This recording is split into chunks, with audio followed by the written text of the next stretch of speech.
নমস্কার, আমি ঝুমু পলিগ্রিলে আপনাদের সবাইকে স্বাগত। একাদশী ইত্যাদির মতো বিশেষ বিশেষ বিধিনিষেধ সম্পন্ন দিনে চাল-ডালহীন খিচুড়ি কিভাবে বানাতে হয় আপনাদের আগেই দেখিয়েছি। কিন্তু অনেকে ভাত খেতে চান। সাধারণ চালে ভাত যেহেতু বানানো হয় না, আজ আসুন দেখে নিই এইসব দিনে কি ভাত বানাবেন, কতক্ষণ সময় লাগবে, কিভাবে খাওয়া হয়। আজ দেখাবো ব্রত উপবাসের ভাত বা শ্যামা চালের ভাত। আমি নিয়েছি 100 গ্রাম শ্যামা চাল। চালগুলো ধুয়ে একটু ভিজিয়ে রাখো।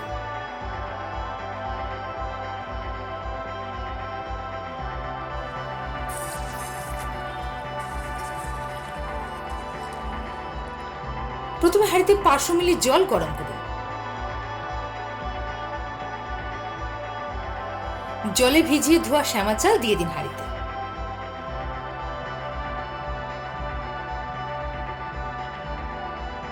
চৌকো করে কুচানো আলু দিয়ে দিন।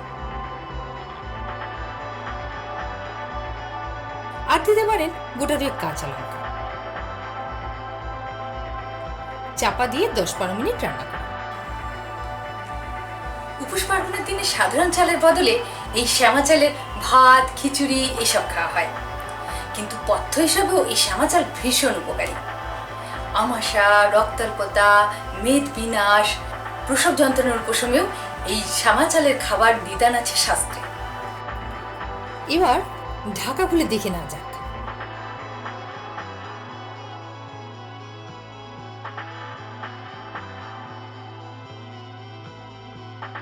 দেখছেন ভাতের আলু চমৎকার সিদ্ধ হয়ে গেছে। যদি দেখেন ভাতের মধ্যে জল একেবারে শুকিয়ে গেছে, তাহলে প্রয়োজন মতো আরেকটু জল দিতে পারেন। আলু যখন সিদ্ধ হয়ে গেছে তখন চালও অবশ্যই সিদ্ধ হয়ে যাবে।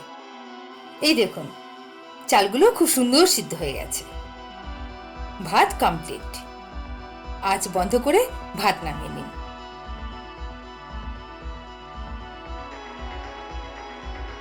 এই ভাতের সঙ্গে পরিবেশন করছি সন্ধব লবণ।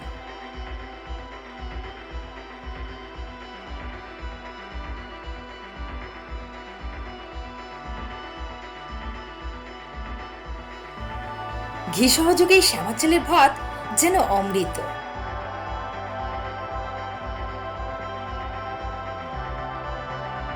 উপোস পার্বণের দিনে কি মিষ্টিমুখ করবেন, পরবর্তী সেই রেসিপির দিকে চোখ রাখুন।